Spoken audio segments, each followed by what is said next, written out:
Hello, welcome to Guns and Yellow Ribbons. It's only me. That's it. We're in isolation. We're in lockdown. There's nobody to talk to. There's nothing to talk about. This is into my third week of this stuff because I had a week off last week with builders. I was ill the week before, so I'm going stir crazy. I need some friends to talk to. Who can I talk to? Corey, my man. How are you? Fergus, how are you? Good, mate. Good. You like this I stuff, don't you? You were saying beforehand, you're all right with this. Yeah, I'm a bit of a homebody, so I like being at home. I like being indoors. So at the moment, it's not too bad. I mean, give me another week, and I might be climbing the walls. But at the moment, it's I'm coping all right. I'm subscribed to every streaming Porn platform channel. you can think of. That too. By the way, Pornhub are doing a week free for everyone out there who a bit lonely, but I'm glad someone knows that. Just to let you know that we're not sponsored by them. Not yet. We should be, but yeah, I'm not too bad. So I mean, it's just the football and stuff. That's the real thing that we're all missing. I'm sure. Yeah, no football, no pub. You heard him in the background. Scunny is here too. He's keeping me company in his brand new studio. You're being a school teacher at the minute as well, aren't you? Hello, you're on mute. Let me go to Trevor. That'd help, wouldn't it? That would help. Go on.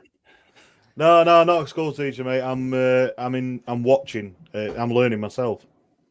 Okay, Trev, we got you. You're back in Lincolnshire. I am, mate. Yeah. Hey, we got the yellow belly. Back for the foreseeable future. If I'd have just done what Mike had done and left my microphone on mute, you wouldn't have let me forget about it, would you? You'd have been calling me all the old buggers under the sun. Anyway, yeah, it's good to be back. I'm not worried about being locked down. I cut the grass yesterday and then I cut it shorter today and I'm going to cut it even shorter tomorrow. So, yeah, got plenty to do. It's still on your face, Trev. Potsy, we've got you and we've got a very good friend of yours as well coming on as well, haven't we? Yeah, I hope so. I really hope so. I have messaged him, so we're just waiting for a reply. So, but I'm good, man. It's just this has been like you, Fergus. I've been working from home for a couple of weeks now, and I live alone, so it's very lonely. So I've been trying to get on podcasts, trying to ring up people, voice note people. I'm a people person, so I don't like being on my own. So, yeah, man. Let's hope that this gets back to normal ASAP. Okay. And without no further ado, we have Kevin Campbell, the legend that is Super Kevin Campbell. How are you, Kevin? I'm good, thank you. How are you? How are you all? Good, mate. Good. Are you driving up the walls as well, yeah? Sorry? Are you being driven up the walls with this isolation as well? Oh, no, it's a retreat for me. I see it as a positive. I've got to be positive about it. It's a retreat for me. Brilliant. Well, I thank you for coming on Guns and Yellow Ribbons. We haven't had you on before. I've been on Same Old Arsenal with you and a couple of other ones. So we have Highbury Squad. So we have spoken briefly before. We also share a very special day. You are a year older, but Jesus Christ, I've weathered an awful lot worse than you, haven't I? Well, I wouldn't quite say that. We all age at different times, don't we? So don't worry about it. All right then. Listen, we've got some questions that our listeners put to us, and they've basically designed the agenda today. So we've got about 6 or 7 questions. Then we've got a couple of things that we would like to talk to you about, Kev, as well, if you've got the time. And that's it. So it'll be about an hour. People join in the comment section. And ask your questions as we go along. So realistically, can you see this season finishing with a satisfying end? Trev, you go first. Oh, to be honest with you, Fergus, I can't see next season starting at this rate, mate. This is serious stuff, and I think that football's gone out of my head a bit. I mean, I miss it greatly, but there's more important things than football at the moment, and I can't see this season ending or next season starting, to be honest. I hope I'm wrong. Really hope I'm wrong. But, yeah, it's not looking good, is it, pal? No, not really. Potsy, I know you've got a view on this because we've spoken earlier today. What do you make of it then? Man, I really don't see this season starting up again, boys. I really don't. I think that it could be void, could be cancelled, which is going to be a massive shame for Liverpool fans. But in my opinion, I think it will be going into a new season now. I actually don't think that we're going to see a ball kicked until September, October. That's my honest, realistic opinion. I think this is just a start, in my opinion. And I look at it now and I think, yeah, I'm sticking with it. I think the season is done, and I think we need to actually accept that is done. Obviously, Andy Fink's come up with a good question there about the non-league has been void, because I know that because one of my mates has been playing at a high standard, and their league has been void and cancelled. So I think it's just a start, and we will see the other leagues follow suit. Kevin, you've been obviously a super Arsenal legend, playing with Ian Wright and everything else. You also played for Everton Football Club for a period, and some other clubs. How do you think the season would end? And if it was voided, would all your Toffee fans be very, very happy? Well, you got I wear two or three hats, don't I, in the Premier League? Obviously, if Liverpool have been the best team by far this season, but if the coronavirus knocks them out and voids the season and they can't win it, it's just the way it is. It could have been anybody at the top, to be honest. But if they'd have won it, then they win it. They thoroughly deserve it. But they haven't mathematically won it yet, so they can't just give it to them. So that's one part. Obviously, there's going to be a few gutted Reds. I've got a good pal, Red Nose John, who is Liverpool daft. Who he wants to win it outright. He doesn't want it to go by no simulation or anything like that. He wants to win it outright. I don't think it's gonna happen this season.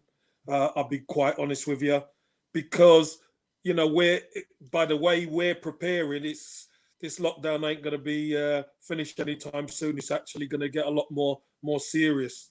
Because we're quite a few weeks behind Italy or whatever, and Spain, and the way it's going over there, we're nowhere close to that quite yet. A lot of people ain't even taking it really serious over here. Yeah, we talked about that before we came on air, about some of that. How big would the party in Goodison Park be?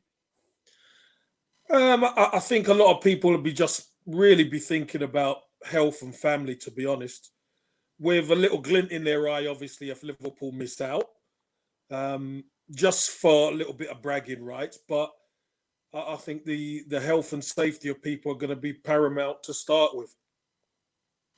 Yeah, very good point. Very, very good point.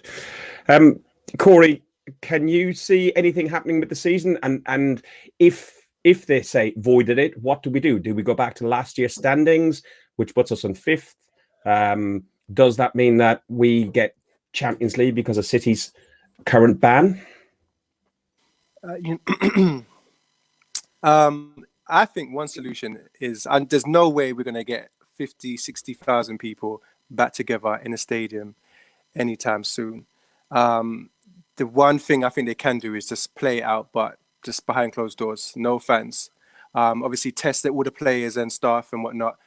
They're good. They can go in the stadium. They can have the matches play out. We can watch it on TV, but no fans in the stadium for the rest of the season. That's the only way I see this being played out to satisfaction, like what your original question was. If they did void it, I think you just got to however the season is at the moment, you just do it like that. So Liverpool win it. Whoever's in the Champions League places, they get it. And you just move on. Trev, the transfer window normally opens up at as soon as the last ball is kicked of the season, and closes when the first ball is kicked at the start of the new season. Will the transfer window change? Will there be one? What's your thoughts? Well, Fergus, I don't know. There's people here that know more about this than me, but I would assume that although we have transfer windows, the work's done on the transfer. There's work being done on transfers now. There's a lot of idea on who's going to move where in the next transfer window at this very moment. There's people working behind the scenes. So whenever the window is, I don't think it will make a lot of difference, to be honest.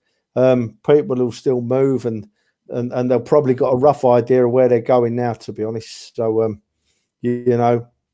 that's what they do. With the window opens, the only thing that we've done differently, it would appear over the years, is that we appeared to be last-minute wonders at Arsenal up until the last 3 or 4 seasons, didn't we? We panicked buying the last 5 minutes of the window. But, yeah, they know where people are going, surely, don't they? I mean, my man Kev, hello, Kev, by the way, never spoke to you before. Top man, you'll know all about transfer windows, wouldn't you, Kev?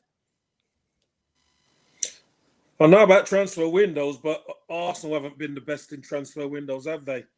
But although they've not been the best, but I'll tell you one thing they did do last summer, and we argued about it. William Saliba. We talked about Saliba. Why are we spending that money and he can't come to the club?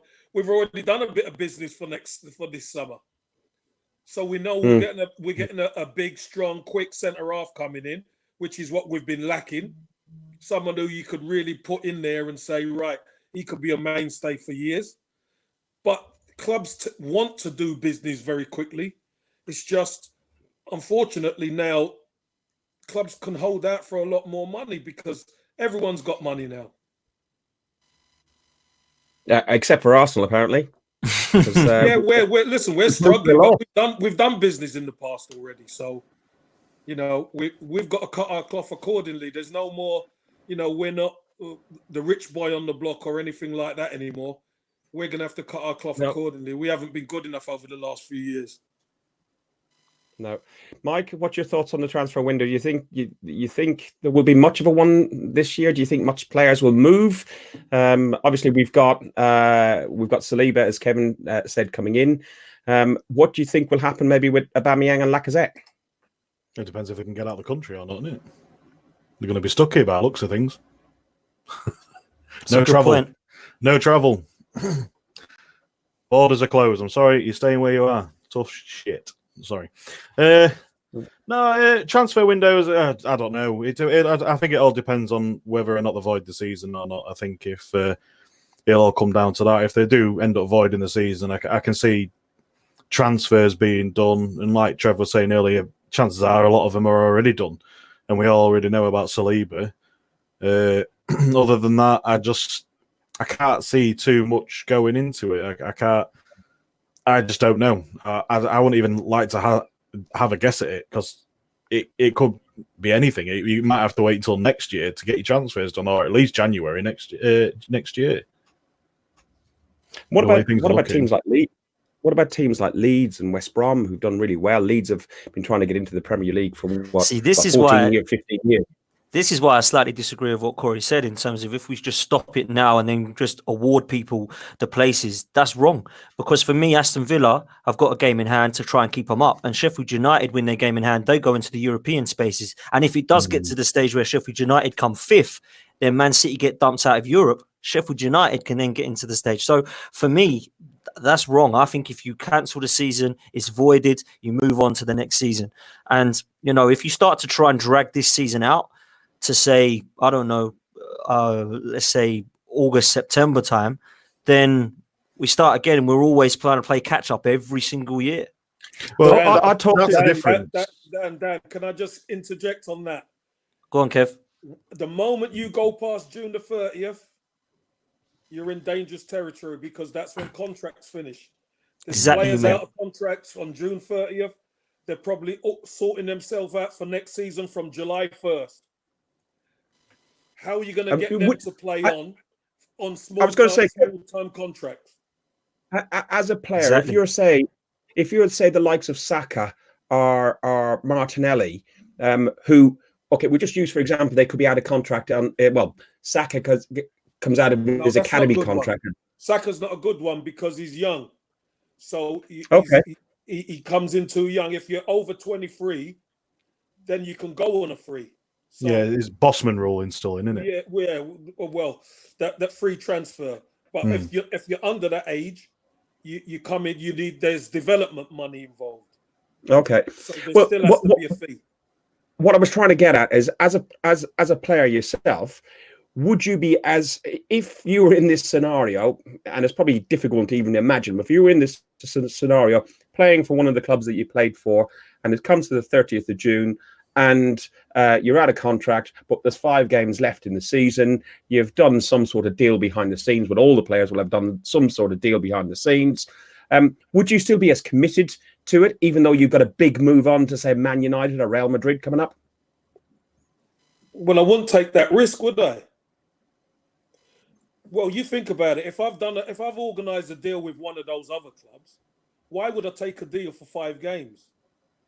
I can move from July 1st, and maybe it's a 3 or 4 year contract.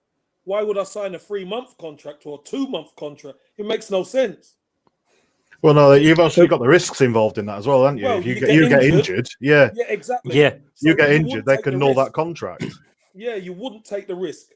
You would not take the risk. No, I agree with So, that. what you take, so listening On to all strike? that, then, I agree. You wouldn't take the risk. So, if it's not done by 30th of June, it's done completely. The season players won't play. And to be honest, right, I'm not going to linger on the current situation, but obviously it's extremely important. If I was a player, any person, if I'm me or whoever, I think that playing football or doing your job is probably a bit down a pecking order at the moment to keeping your family safe, isn't it? So I don't know if I'd want to be running around on a football field or doing anything where I might get too near people when I might be putting my family at risk. So there's so much to think about, boys. I can't see it ending. I think it's done, finished.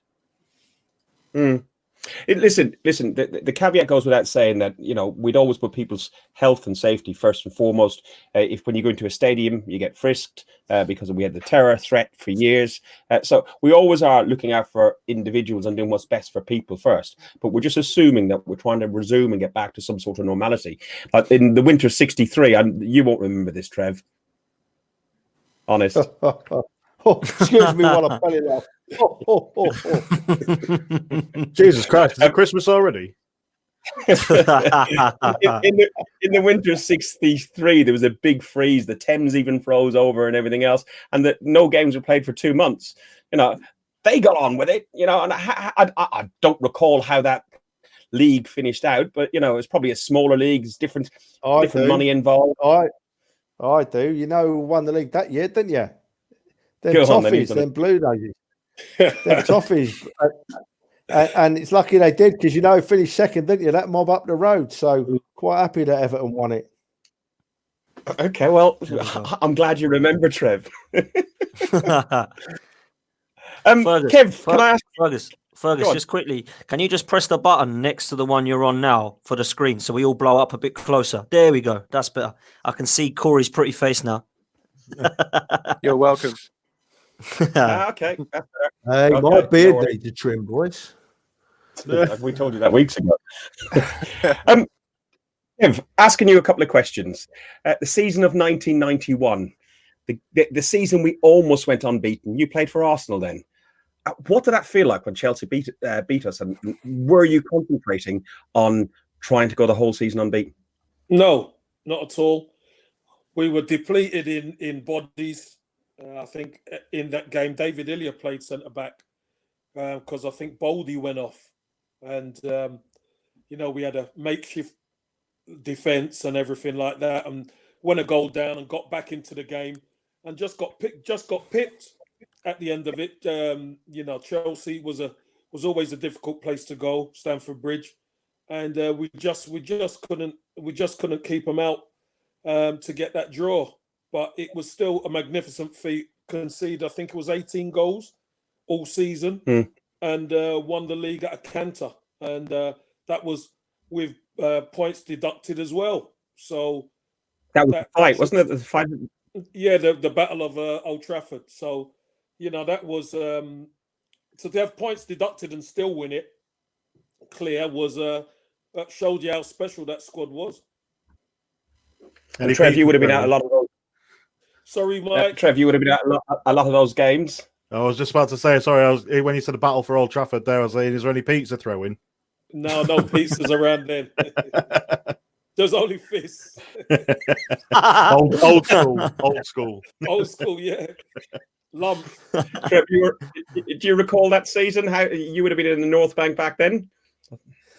Yeah, I was. Well, I used to move around wherever the mood took me. Fergus, North Bank one week, Clock End another. If it weren't raining, I'd go down the Clock End. I liked the Clock End. If it was raining a bit, I'd get tucked up under the North Bank out of the way.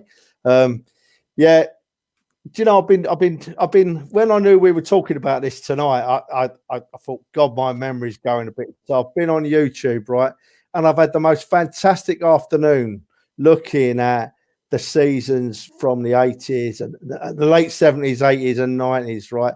And I've been smiling all day. My face is aching. My missus has got a raging up YouTube on the telly all day. But, you know, I don't care. Yeah, they were wonderful times. Kevin Campbell was a he used to intimidate me, and I was on the terraces because he was a big old boy, you know, and I loved watching the Arsenal team in them days. It was the end of proper football when you could still have a crunch, you know. Yeah. As we got into the mid 90s and the late 90s, it all changed, and now they fall over easy. Kev, I'm sorry, Fergus. I've got to ask the man a question. I'm excited about talking to Kev. Kev, Go on, Trev. Could you have played now, Kev, or would you have been sent off every other game? Because it was a bit tougher then, wasn't it, mate? No, what you do is you learn to adapt, Trev. You've got to adapt with how it was. Remember, back then you used to get a tackle from behind for free, didn't you? The centre halves always got away with one first. So what you tried to do, you tried to get the defender first before he got you. So that was just an unwritten rule. But nowadays, you know, you go into a challenge, an aerial challenge, you know, with your arms up. Sometimes, you know, you're getting booked. So you just got to go with the times. It's a lot different now. It's a lot more lenient now on getting bookings and stuff, as opposed to red cards back in the day. But you know, it's a bit softer now. It's a lot softer now. That's for sure. Is football better now? People say the skills and the athletics of it. No, I don't think it is. I don't think it is. I don't think it's better now. I think there was a lot of top players, top defenders. I don't think there's many good defenders about nowadays. I think there was a lot of teams with good defenders back in the day who could defend, were tough, and you had loads of battles. That was the thing. When you stood on the terraces or you watched the games, you were involved in a battle. Now it's everybody playing the ball out from the back and seeing if they could pass the ball and all this nonsense. It's not real football as far as I'm concerned. But hey, it is what it is. Football's evolved, so they say. Trevor was talking about moving around Highbury and moving from the Clock End to the North Bank, and you guys as players, how much interaction? I always try and understand this from. I stand on the North Bank and I sing my lungs out for most of 90 minutes of most games. How much influence do we have on how you guys play football? More than you could ever imagine, Fergus. I swear to you.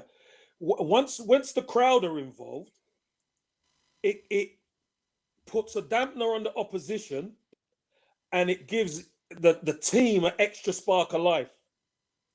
And you got to trust me on that one, because you know we've been through some tough years, etc. back in the 80s, and as soon as George Graham started to get hold of the squad and started to turn it round, the crowd started coming back, and you could see the impetus in the team. And the impetus in the team started building and building and building, and then you start getting to get the League Cup final against Liverpool. You win that, and then it all starts to. But without the crowd, you can't do it. You know, without that crowd, that 12th man, you cannot do it. So it was. Do you think the last few years of the Wenger era, me personally, Wenger was a hero for me. I think he was a genius in football, a genius man, and he changed British football and world football forever. I'm glad he's still involved in football. But do you think the toxicity that we all experience, all six of us here have experienced at the Emirates in the last 3 or 4 years before he left, do you think that had a huge influence on the team, or was the team just not good enough? No, I think it had a huge influence on the team, but the team was never good enough anyway. Because we're talking about Arsenal here, and don't matter what happens in the crowd, the team have to perform on the pitch. that's what Arsenal are usually about, and that's what some of Arsene Wenger's best teams. They weren't always great, if we're honest. They weren't always great, but they always seem to get across the line. Now, if a team cannot get across the line, then you're not good enough, as has been proven over the years. You know, Arsenal just haven't had the right personnel. There's certain things that have happened which I think Arsene Wenger took quite a bit of stick for, not replacing that holding midfield player, not replacing the centre back. And it's been years and years and years hasn't been addressed until possibly now. So, you know, there's a lot of things that went Arsene Wenger's way, but at the back end of it, there's a lot of things that didn't go his way, and he didn't address it, to be honest with him. So he is a legend, and, you know, he's loved by the club, but there's certain things that he should have done that he didn't do. Well, trying to get back to this season a little bit as well, because I'm conscious that we're drilling you for loads of questions, Kev. But you know, think back on this season, guys, and Corey, I'll come to you, and then Mike. Can you think of the best game that you've seen this season? What's the one that you've enjoyed the most? Corey, if you do a home game, and Mike, because you've been to a few away games, maybe you do an away one. Look at his face. Cheers for that. Yeah, I'll take the away one. Scunny's got the easy one, man. Scunny's got the best game that you went the whole season, in my opinion. Yeah, there Scunny is one. That's what I wanted. Really. Yeah, there's one. Yeah, that was the one I would have gone. Yeah. Well, that game aside, I guess, you know what? The 4-0 at Newcastle, because I was watching the match. It was the first time in ages that we scored that many goals. The goal scorers, I was like, oh, I really hope that, you know, Lacazette gets a goal, because that'd be really good. And he did. And everything that sort of wanted to happen in that match happened in that match. The football wasn't brilliant, but I'm struggling to think of a game where the football has been brilliant this season. But in terms of just a satisfying scoreline and the goal scorers and everything else, I'm going to pick that game. Trev's miles away. Look, Trev's miles away. I'm waiting for him to look. Yeah. The Nick Turner said, "Give him a wave, Trev. Give him a wave." Oh no! What's he doing watching? Mike, you can't get away. The question is, what was your favorite game that you've experienced? Not even on TV or in person so far this season away from home. The best one for me was Chelsea away. That was amazing, just for the atmosphere. I know we only drew that game, but the atmosphere there was unreal. I've never experienced anything like it, not even at a home game. Not a mobile phone in sight. There was a few, but not many. But there was a mosh pit, which is always good to have. Everyone jumping on each other on the lower tier, and then even on the top tier, everyone's jumping around. The singing was pretty much from start to end. It was probably the best all-round ever away game I've been to, and that I've been to a fair few. Trev, I know I'm not going to ask you what game that you've experienced the best, but you've been home and away. You've been to Baku. You've been to more football games than probably Motson himself.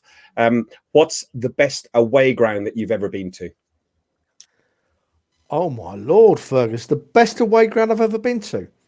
I like going to away games in Germany, Fergus, because the German fans, the atmosphere they create is unbelievable. Cologne, Frankfurt, brilliant places to go to watch football. The best one is DSG Dynamo, Dresden. That's my team. Yeah, I've never been to Dresden, mate. But the best ground for purely the ground, from my perspective, is Real Madrid. Right? Is Real Madrid. I love going there. And do you know what? I went to the Legends game there. We played, was it last summer or the summer before, when the Legends game, we played them over there. Wonderful atmosphere. All the Madrid fans were so friendly. You know, there was no segregation because it was only meant to be a Legends game, but 80,000 people turn up to watch it. So I like Madrid. In the UK, the best ground to go to in the UK to watch football, I don't know off the top of my head. I'll tell you where I went the other week, which is a lovely little ground. I went to AFC Fylde to watch a game, right? Best sports bar I've ever seen, right? Best sports bar at any ground. Honestly, one of the sports screens there must have been 20 foot wide by 20 foot high. Bang on. But I'll tell you what was the worst ground I ever went to, mate. The old Cardiff ground. Back in the days when I'd go away and watch that Kev Campbell play, right? Oh, my God, you took your life in your hands going there, let me tell you. Let me tell you, I got off the train one day in Cardiff and this big Welsh bloke, I mean, I'm not a small lad, I'm a biggish lad. This big Welsh bloke said to me, "Hey, you Cockney boy, shame about your face. I'm going to smash it, you know." And I went, "Oh, right, okay, mate." Are you sure he was Welsh or Indian? I'll tell you what, mate, I was that quick that day. I'd have gone past Omri and left him standing. I was off, mate. I weren't having none of that. No. So, Welcome to Wales. A question for you is: what's the best goal you've seen live? You can pick an Emirates or a Highbury one, or an international if you want, but ideally Arsenal. The best goal I've seen live was the best goal Arsenal have ever scored, and that was Dennis Bergkamp's goal against Newcastle. By far the best goal I've ever seen. Won't be beaten. For me, was better than the Leicester one that he scored.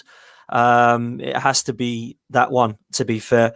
I think in terms, do you know what? In terms of, for a different reason though, for not the best I've seen in terms of skill, the best I've seen that I've gone most mental for was probably Thierry Henry's goal when he came back to us against Leeds in the FA Cup. Oh, the Leeds.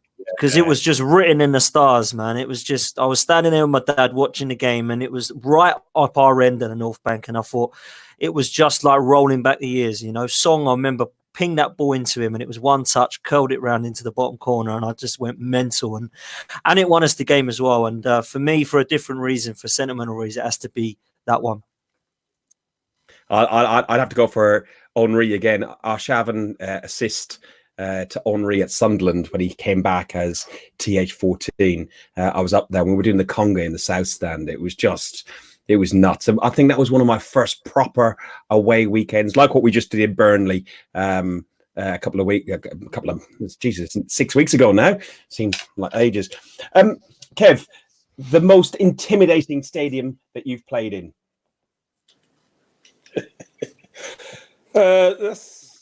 Nothing intimidates Kevin Campbell. What's all this intimidation nonsense? It makes no sense. Okay, let me change. Play for Arsenal, let me just tell you, when you play for Arsenal, everywhere gets hostile when Arsenal come to town. Never forget that. Everywhere gets hostile. No one's your friend because they know the big boys are coming to town. So trust me.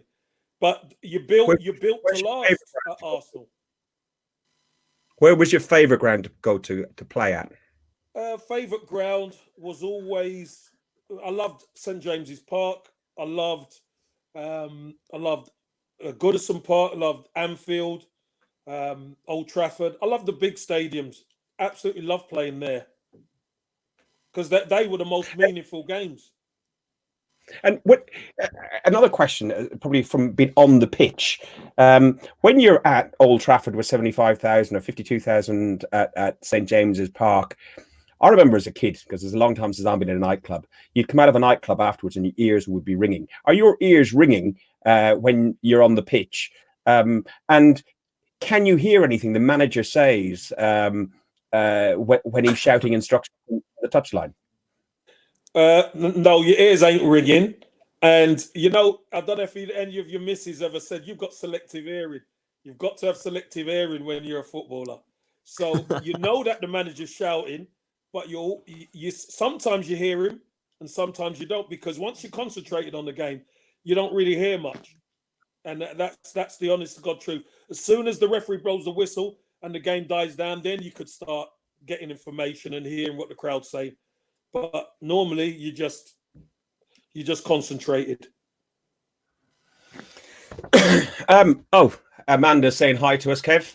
Yeah, hey, Amanda. No, hi, Amanda. I suppose the next thing I'll probably ask yourself, Kev. you talked about managers. Who is the best manager you've played with? I know you've played with quite a number. You've been at Orient, you've been at Leicester, Forest, West Brom, Cardiff, Everton, and obviously Arsenal. Who was the best manager you played under, and why? George Graham, because he wasn't just a manager; he was a teacher of the game, and he educated a lot of that squad. If you notice, a lot of the squad played different positions for the team. And remember, Merson started out as a striker and ended up playing wide left.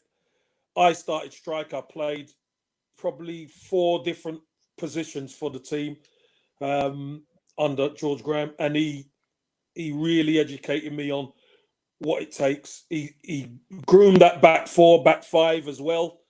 He used to teach them what he knew, and he was definitely a platform guy, building blocks, and he brought a lot of homegrown players through, which is what we needed because we didn't have a lot of money, but he knew that there was a talent there. So you look at the amount of players that came through under him.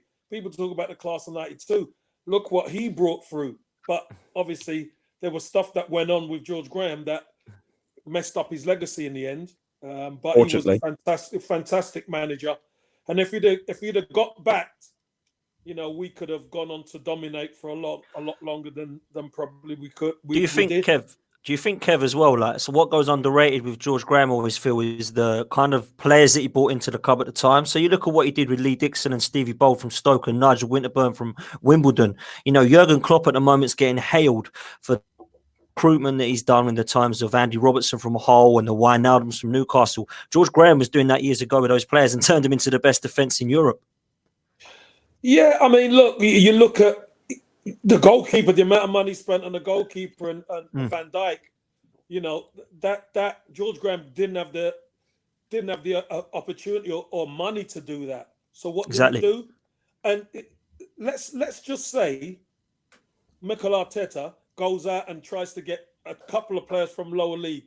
What do you reckon the Arsenal fan base is going to do? Yeah, they're going to go crazy because he hasn't got the name, he hasn't got this. But that's what George Graham done. George Graham knew the quality that they had. He knew with the coaching what he can do. And sometimes the coaching is everything. And that's what I'm hoping, fingers crossed, touch wood, everything. Mikel Arteta can do something, because just by throwing money at it isn't enough. It is not enough. They need a structure. And that's why I think sometimes, is this Arsenal squad at the moment is going to have to be ripped apart. And guys, moving around a little bit, Corey, what's your thoughts on Arteta's season so far? If this is the season, score out of 10 that you'd give him, and where do you think he needs to improve? It's his first season. It's his first managerial job, so you've got to take that into consideration. There has been improvements, but I don't think anyone's been blown away by what he's done so far. He's just kind of got us up to playing to an acceptable level, really, without being outstanding. So let's say at this point, 6 out of 10. Where he can improve, I think we've spoke about it a lot in terms of making changes during the match, like substitutions, playing players in their right position, picking players that are actually have made a difference, and not just because he likes them. Actually, not so much. I know he's big on sort of discipline and stuff, but we've seen players not play because of what he says. That they've been late to training and whatnot. But those players not playing we've missed them on the pitch. Yeah, I agree with that, because we talked about George Graham. George Graham wouldn't have tolerated any of that. You would have been kicked in the arse and out the door. Yeah. All right, but look, there's ways you can sort of teach someone a lesson. So if they're late, slap them with a fine. But when the team suffers, and when the team suffers, the fans suffer. Because of how you chose to deal with this problem, then I don't think it was the best course of action. Because if we're dropping points because of it, then it was that the best thing to do. So give him a fine. You can make it a hefty fine if you need to, but let's get our best 11 on the pitch. So that's Scotty, Scotty, what are you making of Arteta's season so far? And just give us a score, maybe out of 10. Well, it's been tainted, hasn't it? Really, let's face it. With everything that's gone on, and the fan base hadn't really helped from the start, did they? Because everyone was I was one of them, was a bit unsure about him, with him not being in a managerial role beforehand. But you know, it started to come good, and it just unfortunately that all this happened in the end, and he's not really going to get a full season. So, and then obviously with players as well, I think some of them have stepped up, some of them still need to disappear literally off the face of the planet. I think some of them, one of them especially. We know that. There's a few of them. One of them is a defender. One of them's a creative midfielder. Creative. Score out of 10. Yeah. That's his title. Score out of 10. I'm going to be the same as Corey. I can only really give him a 6. You know, we're in 9th as the table stands right now. We could have got further up. We couldn't have done. But I think in all fairness, anything past that for me, I think we're just giving him, you know, a bit too much. I think a 6 is fair with everything that's been going on. Potsy, your brief verdict on the season, because I know we're going to get a longer version from Trev in a second. For me, man, I'm only going to go one higher than the boys just for the pure fact that we're unbeaten in 2020. I'm going to give him a 7. I think what he's done in terms of installing confidence has been quite exceptional. My only downside with him, where I want him to improve, is touching on what Corey said, really, is to play your best team. There's been many times when Ozil and Lacazette have just been left into that side when, in my opinion, they don't deserve it. And it's been forcing players like Martinelli out of the side. So for me, there is more to be done there. But I think the mess that he took over, I think he's got the maximum out of this side. And he has managed to get involved with the likes of Mustafi and Xhaka that have improved on their game. So for me, to get an improvement out of those two is miracles. So yeah, I'll give him a 7. Trev, Mustafi, man. You can't go any higher than 10. You what? Say that again. You can't go any higher than 10. So, I know, Mr. Positive, All right. 10. What have you made of our season? 10. 10. How can you give him 6 or 7? Are you boys Arsenal fans or what? 10. He's unbeaten this season. We've seen improvements from every players. Some of them players are not very good, and he's still got them playing football. And I love his mannerisms, and I love the way he conducts himself. It does remind me of George Graham a lot, with the way he's cool and he's calm and he's well-groomed, you know. I mean, George Graham was a well-groomed man, you know. When he was a youngster, he pulled the girls, that boy. I'll tell you for nothing, right? But everything about Arteta so far is positive. He's worked with what he's got, right? And he's improved them all. Name me a player in the side that's playing worse under Arteta than he was under the previous manager. Because I don't think there is one, right? Do you not see some similarities in Arsene Wenger as opposed to George Graham? Because I do. I see more similarities in Arsene Wenger in terms of the subs that he fails to make towards the kind of 70th minute. I see some of the similarities in the fact that he's forcing Aubameyang out wide, like we saw in Aaron Ramsey being forced out right a few years ago. I see some of the kind of persistent kind of faith that he has in some of the players, like he has with Lacazette and Ozil. I'd say he's more like Arsene Wenger than he is George Graham. How long has he been in charge, Dan? How long has he been in charge? Since 6 months has it been? Not long. Yeah, not long. You can't compare him. You can't compare him to Wenger, really. His style, though, Trev. I'm not talking about his kind of longevity at the moment. I'm talking about his style of management. But you see, I look upon it. There was 2 Arsene Wengers, right? In my lifetime as an Arsenal fan, I saw 2 Arsene Wengers. I saw the first 9 years, however long it was, right, of Arsene Wenger, who took the English game by storm and people didn't know what hit him, right? Then I saw the second Arsene Wenger, and my view on that is that football caught up with Wenger, and Wenger didn't have a plan B. And then I don't know. I think that Wenger he found some bargains. He found his Vieira, he found his Petit, right? He found his Thierry Henry. He found Nicolas Anelka, and he thought he was going to continue to do that. And he kept, in the end, he was buying people. We touched on it earlier that just, in my view, weren't good enough to play for the Arsenal. And he thought he was going to improve them, and he didn't. You know, so Dan, I see what you're getting at, but I can't compare someone that's been at the club 6 months to someone that was there all those years in any way. I shouldn't really compare him to Graham, but I did. I'm happy. Sum it up. I'm happy with Arteta, right? I'm happy with Arteta. I like the man, right? He's a good-looking lad, you know, and he's very cool, calm, and collected. And don't forget, he may not have been a manager before, but he's worked under the best. You know, he's worked, you know, and since he left Man City, they've gone downhill. Well, I think Pep's missing him. You know what I mean? I think we've got a diamond. Yeah. I like him. So I like him. I'm not. Yeah. Don't get me wrong, Trev. I do like him. I reckon, and this I started off with. This is his first managerial job. He's got to find his way. So I do like him. I think he was the right appointment, and I'm looking forward to the club to grow with him as he learns and gets better. We will learn and get better. So I'm looking forward to it. But the question, because we disagreed with him. yeah, but the question was like, how has he done so far? So we're just going to talk about how he's done so far. But I like him. Don't get me wrong. And Terry, I'm gonna agree with Corey there. I'm gonna be one that agree with him. I think I think it's gonna only get better. But I'm the same. I'm rating it as how I see it now. You can't rate it in 5-10 years time because one, he might not be there. Two, you just don't know what's going to happen. So Trev speaks from the heart, man. That's why we love him. That's why we love Trev. But I'll get behind Arteta because he's over exceeded what I expected. But there's also that, he's still playing Ozil, he's still playing Mustafi, and everybody knows how I feel about them too. So there you go. And Xhaka.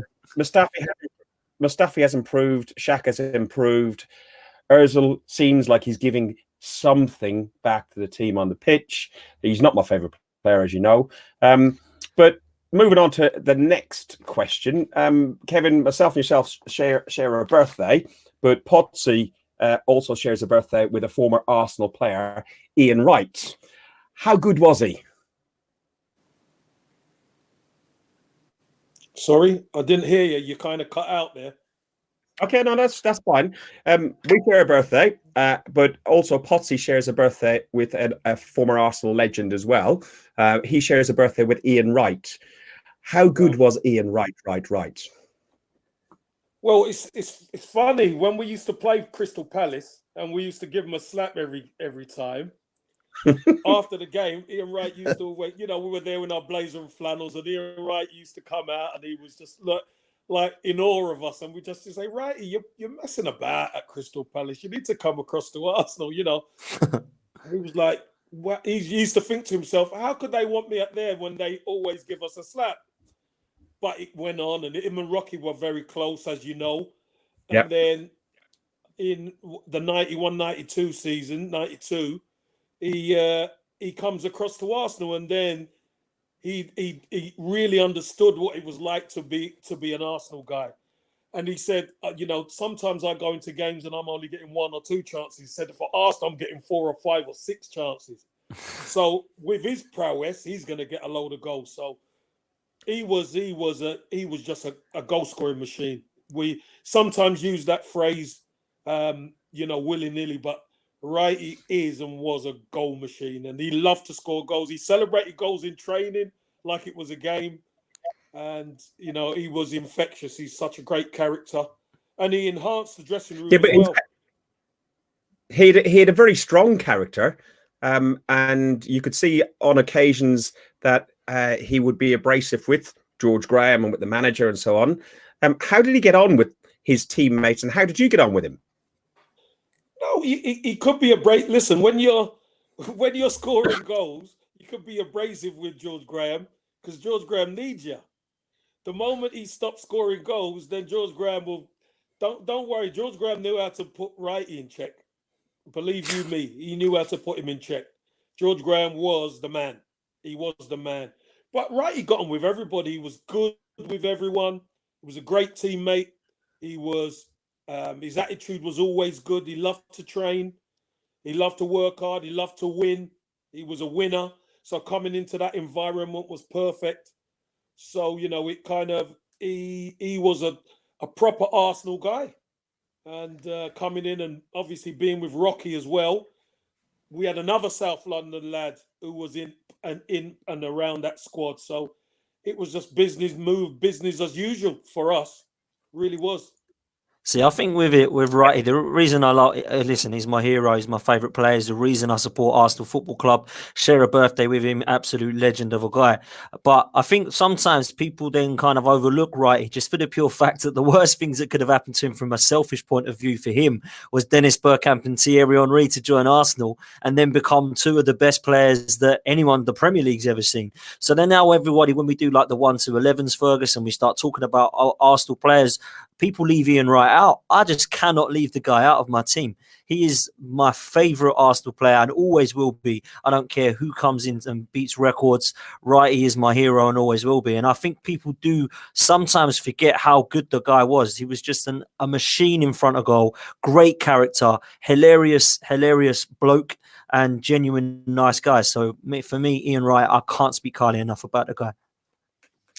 Since we spoke... Sorry, Fergus. We spoke earlier about the crowds, right? And you all know I've watched a lot of football in my 39 years, right? And I don't think I've ever seen a player that could lift the crowd like Wrighty. When Wrighty celebrated a goal, the whole stadium celebrated the goal, right? And you know, what a wonderful man. I can't remember what testimonial it was now at Highbury, right? But Wrighty, I can't remember whose testimony it was, but Wrighty threw all the shirts out the dressing room window before the game. I was fighting in the street outside trying to grab one. Never did get one. I can't remember what testimonial it was, but of all the players I've watched and of all the Arsenal players, I've never found an Arsenal player that I've hated, right? You know what I'm Trev, like, boys. are you sure that was a testimonial? Was it? I thought it was, Kev. I can't remember the game, mate. Was tell you you there what when he game threw that all them was. shirts out the window? I'll tell you what game that was. That was Paris Saint-Germain in the semi-final. After that game. Was it really, mate? I that couldn't was a remember night what game game, it yeah. was. It was a night game. Yeah, Close out I remember that. He went mad. Yeah, love it. Yeah, I was love fighting outside in the street trying to get it all. There was a load of you fighting outside for the. Yeah, there was. Yeah. It was brilliant. It was, but that's what I love him. You know. We've asked the guys before about Highbury versus the Emirates and everything else, and you know, I think Highbury's the old lady, and it's a fantastic stadium. It was beautiful in its Art Deco design and everything else. But you never got a chance to play at the Emirates, did you, Kev? No. Okay. Never got a chance to play there. I've obviously been to watch games. I've been to watch my son there against Arsenal and stuff like that. But look, it's Arsenal fans got sold a dream. And Arsenal fans were lied to. Let's call it straight. We got lied Here, to. mate. Preach it. Preach it. Let's call it I'm going to straight. say preach. We were told we're moving to compete at the highest table in Europe, and we just haven't. Then they come out with, it's about metrics. As soon as you start airing all the cock and bull, forget it. They've sold us down the river.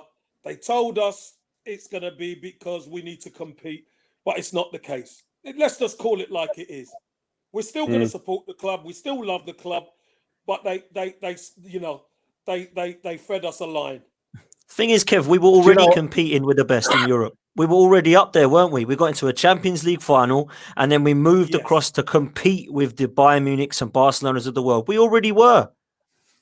Do you remember I pulled you up on that before, Dan? Do you remember, Dan? I pulled you up on this before. Yeah, when it's you so think true. about it, you're going across, you're moving across to actually win the damn thing. You're not moving across to compete. You're moving across to win it. Because Exactly. On that decision alone, that cost Arsenal the Champions League win, I thought. Good shout. Some other truths are coming out, and off those last probably 10 years or so. Myself and Potsy were talking earlier today. A lot of you will have seen the Cesc Fabregas interview that was on Sky, and I think he was on Arsblog and everything else. Dan, I'll leave this one to you. God, I read this and this really upset me. I'm not going to lie, this really upset me because for me, I was a huge Cesc Fabregas fan, right? Huge Cesc Fabregas fan. And the reason I loved Cesc was not just because of how good he was, but because of his attitude. And he learned off of the best. And he was in at Highbury with the likes of Patrick Vieira, and he was around with the Henry and Bergkamps and the Perez's and the mentality that they had. And he then took over the captaincy. And the reason that he's come out in this interview and explained that he left Arsenal is because he had a lot of pressure on his shoulders when he was the captain. Because what he's now doing is he's seeing himself as a Patrick Vieira and a Tony Adams. And what he's not getting is the same mentality around him in teammates. And they're all going to the bar and having a drink when they've lost 3-0, and Fabregas is home crying. He said that Robin van Persie and Samir Nasri were the only two that can compete with him mentally and technically. He said that the recruitment was a shambles above. Xabi Alonso was supposed to be coming to Arsenal begging to be playing for Arsenal. Went to the Summer World Cup with Cesc Fabregas and was basically telling him what's happening. Let me update me. Let me know what's going. I'm at Liverpool and I don't want to be. I want to be at Arsenal. And apparently the answer was no, we have Denilson and Diaby or whoever it was at the time, right? Yeah. So I look at that and I think we could have had an unbelievable defensive midfielder that we've not had since Patrick Vieira, but no, weren't allowed him. He then goes to Real Madrid and wins Champions Leagues and titles. Then you look at what Cesc Fabregas has done since he's gone. Fans are slating him. They're like, oh, I don't like Fabregas. He never come back to Arsenal. He wanted to come back to Arsenal and he's admitted he wanted to come back. Then you look at the likes of Samir Nasri and what's his name, and Van Persie and Sanchez that have all left, and people boo him when they come back to the ground. People boo Oxlade-Chamberlain when he comes back. He's now at Liverpool. Why? Why are we booing these players who have left to go and be ambitious in terms of their football? These aren't loyal Londoners. Yeah, these aren't players like the Kevin Campbells, Ian Wrights, and Tony Adams. Sorry, Don, I'm going to interject here, mate. You know, there's a difference in how the left as well. You see, with Fabregas, I read his interview. I didn't see it, but after reading that interview, I can see why he left, because it's like Kevin was saying, he was probably sold a dream. You know, you're captain of Arsenal, you're at the Emirates, you're gonna be able to compete, you're gonna be able to do that, and then he's seeing the likes of Denilson, Diaby, Segan, and people like that coming to the club, and and them type of players, and you're thinking, well, these aren't really, you know, they're not on par with what he is technically. We know he's a gifted player. And so obviously when Barcelona started coming knocking, he saw a chance to go, and you can't knock him for that. You know, it's his home club and everything, but it's the way, I think with Samir Nasri and Robin van Persie, it's the way they left and how they left. And even today, they still speak so lowly of the club and the fans and everything else. And I think that's the difference between why we boo and we dislike Nasri and Van Persie. With Ox, I don't understand why people boo him. At the end of the day, he was sold on. He didn't have a bad word to say about Arsenal, not that I've seen anyway. So so I don't understand why they're booing him. With Ashley Cole, obviously there were stories about him. I think someone's just mentioned it there, which I'm just going to pop up. Ashley Cole, you know, Ashley Cole was told he was only going to get so much amount of money in a contract. He didn't like it because other people were on a lot more than him.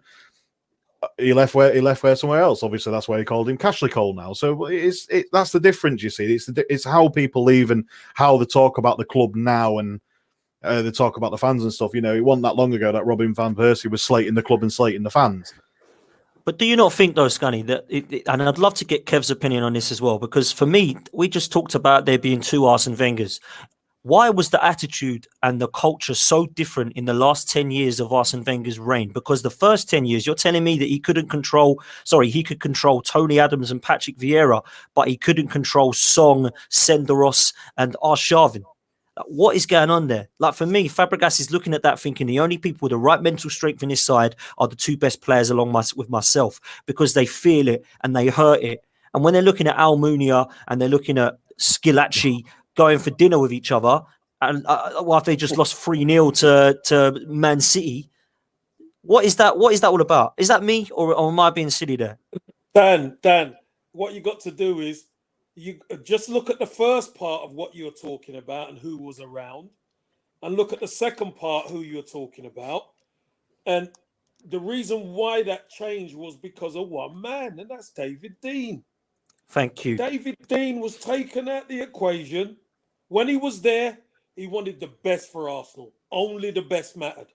So Arsene Wenger had a superb person in the boardroom who would help him recruit the best players. What are best for Arsenal? May not be the biggest name, but the best players for Arsenal. You take him out the equation, then you're starting to sign inferior players. Why? Because they haven't got Arsenal's best interest at heart. And that's the name of the game. If you haven't got somebody on the inside or in the boardroom who and want Arsenal to improve, you got no chance. And unfortunately, Arsene Wenger started to take over that mantle himself with the recruitment team, and there was that many bad signings. It was crazy. You know, David Dean was a massive loss. Massive loss. Kev, is that not modern day footballers with the amount of money that's involved? What players got paid back in the day when you and Wrighty and that played for the club? Was good money, I'm sure, but it's nothing near like the multi-millionaires that they become now. And they don't you're like Wrighty. I watched the Rocky and Wrighty thing on BT Sport, which is if it's on YouTube. If you get a chance to watch something over this while you're locked in, watch it. It's amazing hearing the stories about coming from South London and Wrighty on the wrong side of the law for a little while, and then Rocky was going all the way up to Arsenal and training, getting the bus up in the morning, and then just to make it at that level, it was such an achievement. Is it because it's more maybe the foreign players? I don't know. Is it just the money's too big that the players don't give a shit? No, I don't think the money's too big. Look, the footballers get paid relevant to what they do, and it goes up every year, just like a lot of show business. Or you're at the top of the Hollywood game. You making a film, you get the big bucks. That's the name of the game. But I think the bloodline at Arsenal has failed for a long time. That's the homegrown feeling, getting British players in, because British players, no disrespect to some of the foreigners, British players know what it takes, know what it is. They know you've got to get stuck in. Because I'll tell you this much, when Arteta took over and he said, there's certain things that, I will not stand for. We got to get stuck in. And the first game, I think was it the Chelsea game? Played Chelsea. And for that first half, everybody was putting tackles in. Everybody felt, wow, this is Arsenal again. That's why we run out of gas at the end. Yeah, we ran out of gas, but there was that tenacity there. Yeah. That is how we want to play, and British players feel it. I'm not saying all foreigners don't get it, because the Vieiras and Petits of this world got it, but they had the Adamses and Dixons and Winterburns and Bolds with them, with Seaman behind them to propel them forward. But if you haven't got that core, look, Arsenal hasn't won a league since for having an English centre half. So they true. Haven't. So true. And you need a core. And if your core isn't British and you're playing in England, we tended to come unstuck against big clubs as well. Going to Anfield and getting turned over like 4-0 at half time, and going to Chelsea and the game's over at half time. That never happened back in the day. But when your core isn't as strong mentally as the fan base, that's what happens. Preaching, man. So true. Is it a Premier League thing? Like your son plays for Stoke, which is in the Championship. Is it different down in the Championship?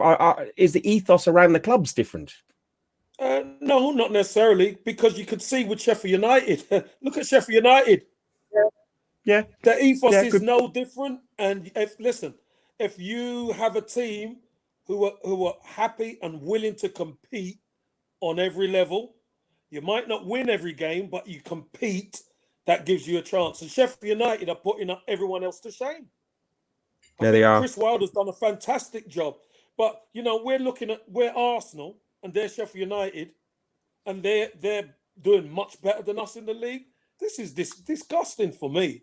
Same, mate. I agree. Kev, I've got a couple of questions that have come through in the chat while we've been on today that I'd like to ask you. You can answer them as much as you want or not. Heath Keogh asked, before 85, what was your best achievement and where? Obviously, footballing. Before 85, you signed for Arsenal at 85. Where did you achieve the most? And No, I what was signed it? for Arsenal as a schoolboy in 82. 82. Okay. As a So, schoolboy, Heath, you're wrong. 12. That's the only time you couldn't sign for a club before 12. So I signed up for Arsenal at 12, and then I signed again in 86 as a YTS. Okay. Okay. So YTS was me full time then. Yeah, YTS was me full time. Richard Butler, who's come up with some really good stats, and he's been on our podcast a few times as well, and he helped us with some of the agenda items that we've covered. Sorry, I had to throw that in. His poor facts about his question, but yeah, he still wants to marry you. It's legal now, you know that as well. It is legal. Oi, You can. oi, do you want me off of here, or do you still want me on? moving I don't get swiftly down on. like that, Fergus. No. Moving swiftly on. 93-94, yourself and Righty scored 50 goals. Was that your best ever season anywhere? No. My season I with Pierre Van Hooydonk at Nottingham Forest. We were the high scoring partnership in Europe. I think we scored 60-something goals between us. And we complemented each other so well. And we were looking at bringing it to the Premier League because we went down at Forest, got put together there, and we started to fly, and we were unstoppable. And then we're going to bring it to the Premier League, and then Nottingham Forest sold me to Turkey, and that's when Pierre Van Hooydonk went on strike. So what a player though he was. What a player he was. I had something written down here about Turkey. Everything lethal. How was Turkey back then? Because it's already an intimidating place now. Well, I went out there, obviously, a Brixton kid. I'm thinking, listen, I could go anywhere. So I went out there. I really enjoyed my time in Turkey. Really did. I went out there thinking, it's probably going to be third world football, but I swear to you, their facilities and everything were better than we had in England. Much better. And I learned a lot about football going over there. And the atmospheres in the stadiums, like Fenerbahce and Galatasaray and places like that, are just incredible. Absolutely incredible. I mean, Galatasaray at the time, there was Taffarel in goal, Hadji, Popescu, Hakan Şükür, Dumitrescu, Okan, Emre, Bulent. They had a top Dumitrescu play. They had a top team. Ended up beating them at the Ali Sami Yen 5-3. And at their place, I got a hat trick. So it was amazing scenes. Trabzonspor had one end all to themselves. It was amazing scenes. Absolutely amazing. And obviously your favourite club that you ever played for was Arsenal. Going with that. Yeah. I'm not putting answers in your mouth. But if you look at any of the other clubs, like you're a hero at Forest, you're a hero at Everton and loads of other places. Where did you enjoy the most away from Arsenal? Well, I really enjoyed Everton because I made my debut. It's weird. Me and Everton are inextricably linked because I made my debut against Everton in '88, which was the last time that Neville Southall, Gary Stephen, Trevor Stephen, Sheedy, Reed, Bracewell, Graham Sharp, etc. That team. That was the last time they were ever together. The last game they ever played together because Gary Stephen, Trevor Stephen went to Rangers and that team got broken up. So I made my debut against them, and our paths always seemed to cross when George Graham took over and we're trying to get across the line. I think we played Everton a couple of times in the semi-final and stuff like that, and we overcome them. And we always seemed to be inextricably linked. And then when the opportunity came for me to go to Everton, I didn't think twice because Everton are a huge club. So, I enjoyed my time at Forest. I really enjoyed my time around at West Bromwich Albion as well. I had a great time at Leicester on loan, Leyton Orient on loan, like Cardiff. But Everton was You just like a second, you just like second playing to football, don't Arsenal you? as I could get, to be honest. Kev, in terms of Everton, just quickly, I just wanted to ask quickly because one player that burst onto the scene when you was there under Moisey was Wayne Rooney. What was it like when he'd come? Because you might come through. Because did you just think, wow, this kid's going to be special? Or No, well, Dan, I think I was captain at the time, and you hear that this young kid's coming. At the time, he was probably 13, 14 years old, and you hear the rumor, but you don't know how good he is. And I was coming back from a sprained ankle, so I went to play a reserve game at I think it was Southport away, and I got on the coach, and there was it was a young reserve team, so it was just for the exercise really. And Rooney was there, and I didn't know. I've never seen him before. I thought he was one of the coach's nephews or kids or whatever. I didn't even know who he was. Anyway, got to the ground and I saw him getting changed, and I thought, oh, he's just coming out for the warm up. And Taffy, the reserve man, just said, "Kev, that's that Rooney." So I said, "Oh, really?" I said, "How old is he?" He said, "He's 14." So I was like, "Taff, what is he on the bench?" He said, "No, he's playing with you up front." And I just looked at him. I was like, "He's 14. Well, let me tell you something. He was incredible. At 14, he was incredible. It was a grown men's game, Here we are, defenders, non-league Southport, putting the tackles in, trying to be physical, more than held his own. Scored 2 Kev, goals in the first half. Would you say he's the best player you played with? He's the best 14-year-old I've seen. Who would you say the best player you have played with was? Well, I could roll that out. I wouldn't say Rooney was the top of his game back then. When he left Everton at 17.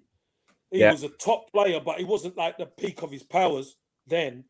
You look at Tony Adams, you look at Ian Wright, even Paul Gascoigne, when being on the same pitch as him. He played for the enemy, but he was something else. Even Anders Limpar on his day could be unplayable.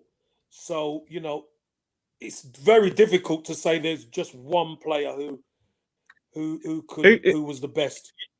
You talk about Gascoigne. Who was the best player you played against? Best player I've ever played against. I've got to say, probably Paul Gascoigne at his pomp was unbelievable. But we played against, I don't know if you remember, we played against AC Milan in the Super Cup. I knew you were going to say this. And Franco Baresi. Well, it wasn't just one player. It was that squad, that team with Marcel Desailly played in centre midfield back then. And, you had Costa Curta, you had Maldini, Baresi, yeah. All these guys. You had Donadoni in there. You had Boban, Savicevic. You had all these top. Italia football was probably at the height of it, and that AC Milan team had won back-to-back European Cups. They were unbelievable. They won the European Cup that year 4-0 or whatever. They were awesome. We drew with them at Highbury 0-0, and they beat us 2-0 at the San Siro. But what a team, what players. That Savicevic, my God, he was unbelievable. I'm not saying he was the best, but my God, the lads just couldn't get near him. He was unbelievable. Boys, I've exhausted all my questions that I had for Kev. Well, the only one I had left on my list was Copenhagen '94. What was that like? But I'm conscious of your time as well. But I'm also conscious of the other guys are sitting there just looking at the screen and in awe of listening to you. Have you guys got any questions that you'd like to ask of Kevin or even me if you want to ask me a question? Go on, Corey. You can go first if you have anything. No. I think like the things I would have asked him, you've already covered it. So, like I said, I've enjoyed it. I've enjoyed this sort of hearing his stories. So, yeah, I'm good. I've got a question for you guys. What was your favorite game at Highbury? My favourite game at Highbury, unfortunately, most of my games that I saw at Highbury were Bolton and West Brom because I wasn't a season ticket holder then. My favourite game, probably that Leeds. No, that was at the Emirates actually, wasn't it? I don't really have a favourite game. I just remember coming down, looking at North Bank, coming onto the North Bank, and looking at the green bays of a pitch, and just being in awe. So that's what is my most vivid thing. It's just seeing that velvet of a pitch. That memory, yeah. I think for me, I'm going to say, sorry, go on, Dan. I'll let you. Oh, you're right, mate. Donny. I mean, my favourite one at Highbury has to be against Leicester when we went unbeaten. That has to be the one for me because it was history and I'm never going to see it again, in my opinion. So I'd have to say that without a doubt. I think that the actual day itself was sensational. The fact we went 1-0 down as well and Paul Dickoff had scored out of everyone, I was like, oh, here we go. And then, got the penalty from Henry and then a fantastic pass from Bergkamp through to Vieira. And then we're lifting the trophy and it's a gold one. And I don't think anyone will ever lift a gold one ever again. So that for me, 100%. Nice. Yeah.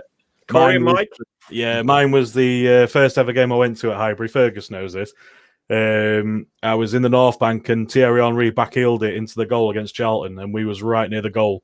So it was like a mosh. That was everything. Now everyone was jumping all over each other. I think it was the 47 out of the 48 games we did undefeated. 46 or 47, I can't remember exactly which one, but that was the first ever time I've ever been, and I think that was probably my last time I've ever been. Highbury. Corey?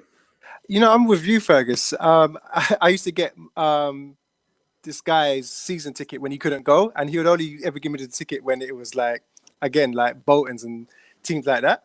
So none of them really I've been a few times, but none really stood out in my mind as like my favorite. I just really enjoyed going to that stadium. They called it the library, but that wasn't my experience. The experience. Yeah, it was experience. It's just like what Fergus said, when you first go out there, you got to look onto the green, and we're all sort of like, it's quite a small stadium, so we're all sort of on top of each other, and it was amazing. It's not something I've really experienced since, not at the Emirates or anything. So just the experience of going, full stop. Trev, you must have a great one, mate. Trev. He's reeling them up on the old Filofax, isn't he, these ones? Do you know what, boys? I'm sitting here smiling to myself because as I've got older, all the games, they sort of blur a bit, because there's that many. But what I must say that for a celebration perspective and for pure pleasure, for pure, that feeling you get as a fan when you just going to explode, when Adam scored in 98, when Bold put the ball through for him, that was just I just want to get up and jump up in the air now. You know what I mean? I'm still celebrating it. Bro, get up, Trev. Go on.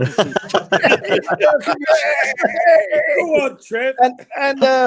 And then, of course, the best goal I saw score was when Henry went the length of the pitch against Tottenham, right? When he picked it up on the edge of his penalty area. And if he had about another 5 seconds left to score, because I'd hold my breath for that long, I was nearly passing out. You know what I mean? Yes! Brilliant. So, yeah, there's that many. But for me, that Mr. Arsenal, Tony Adams, I respect every player that's ever played for Arsenal. But when he slotted that in with his left foot that day, that's nothing has ever topped that feeling for me. Nothing has ever topped that feeling for me. Kev, what's the best you've experienced at Highbury, on or off the pitch? Well, I've got to say my favourite game, and it might not time with everybody else's, but do you know when we in 91-92 season where we won the title, 91, and we were playing Manchester United, we just found out Nottingham Forest had beaten Liverpool, and we were playing Man United that night at Highbury. And we were travelling down to Highbury from the South Arts Golf Club. And the streets were alive. That experience, that feeling, coming to the ground, there was no pressure. We'd won the league. And we went out with wigs on and all that kind of thing. And, we're playing Manchester United, full house. Smudge scored a hat trick. We beat them 3-1 at the time, and it was sensational. It really was. And that for me, that was the first team medal I'd won, obviously at Arsenal.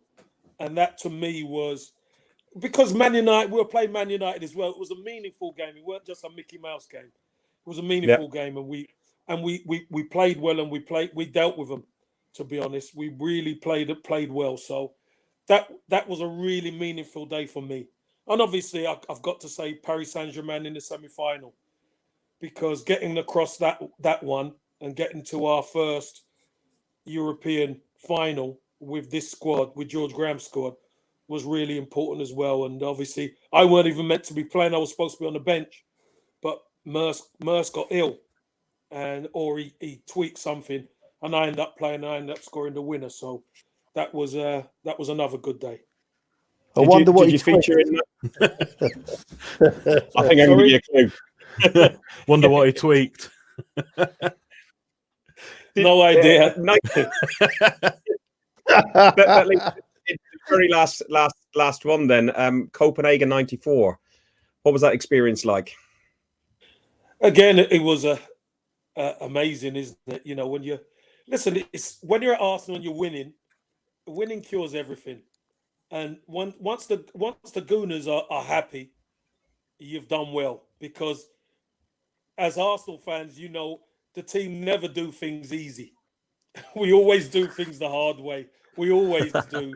And we've always done it the hard way. Even when you're going for the title and you haven't lost the game, or you've lost one game, it's still hard because you still think you're going to get caught and stuff like that. But, you know, in 94, it was just amazing times, isn't it?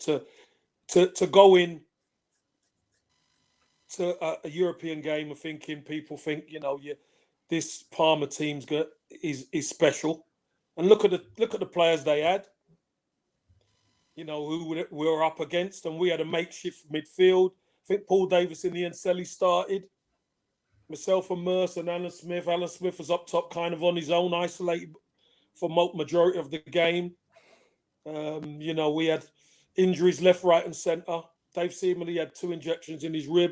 I had 2 injections in my toe, etc.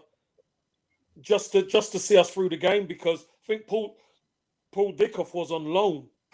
He just come back to the game, to the club, and found himself on the bench.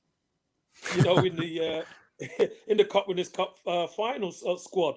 So you know, he's got a winner's medal, which is great. But that's how depleted we were, right? He couldn't play because obviously he was suspended. Facts are John Jensen, Barney, he couldn't play, he was injured. And, you know, we had a load of injuries. But again, that never say die attitude, especially with that back five, you've always got a chance. Always. Brilliant, guys. Listen, thank you. Thank you very much. Ray Franklin has just said, what a night, Copenhagen. Heath, the guy who wants to marry you, Kev, has said, can you shout out to your future stepson, his boy Jack? Hi, Jack. How are you, mate? You okay? Tell your dad to turn it in. Listen, you have been listening to an Arsenal podcast or watching an Arsenal podcast. It's Guns and Yellow Ribbons. We're on Twitter at Guns and Ribbons. We're on Facebook at Guns and Yellow Ribbons, Instagram, and all the others. It's an Arsenal podcast by Arsenal fans for Arsenal fans. Scunny, thanks for operating all the stuff in the background. Really appreciate that. Trev, right. I know you've enjoyed this because you talked to me before about if we ever did manage to get Kev on, that you would love it. Corey, thank you. Potsy, thanks for the intro to Kev. And Super Kevin Campbell, up the Arsenal. Thank you very, very much. Big up, Kev. Cheers, guys. See ya. Cheers, Corey. Cheers, Kev. Cheers, Trev. Cheers, Scunny. Cheers, Fergus. Cheers, mate. Nice to meet you, everyone. Brilliant. Cheers, boys. Brilliant. Pleasure talking stay tonight. safe.